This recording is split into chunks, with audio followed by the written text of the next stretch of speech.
blackbirding in Tuvalu. The day trust was stolen.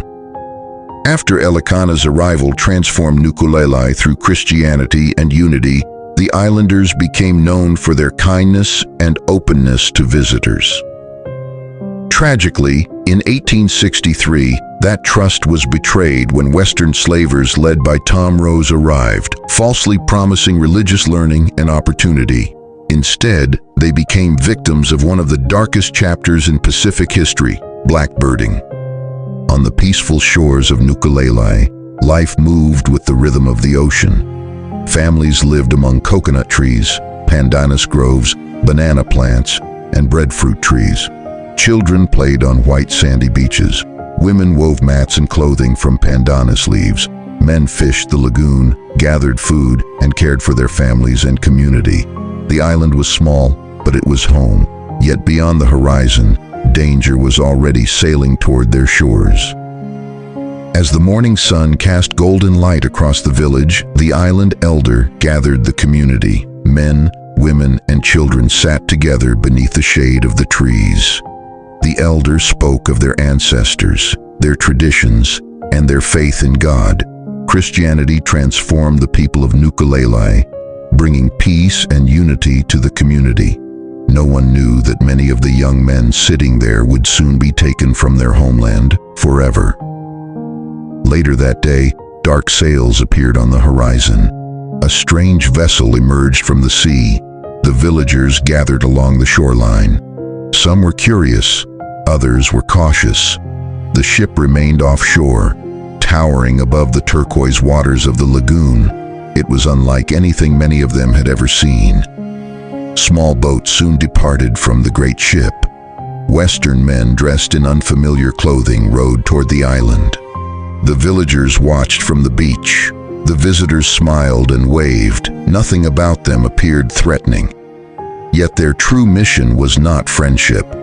Their mission was to capture islanders and transport them across the Pacific to serve as forced laborers in the brutal guano mines of Peru. The leader, Tom Rose, stepped ashore and approached the village elder respectfully. The two men greeted one another. Around them stood curious islanders and members of the ship's crew. The atmosphere felt peaceful. The visitors appeared friendly and polite. The islanders welcomed them warmly.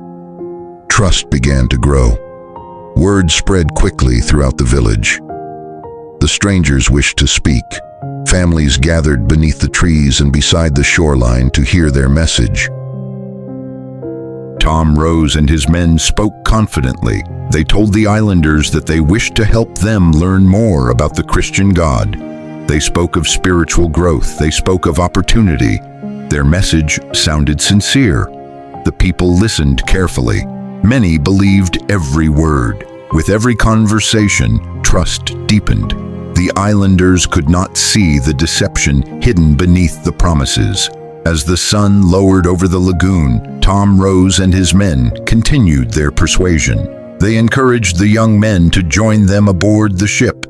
They promised knowledge, faith, and further teaching about the Christian God.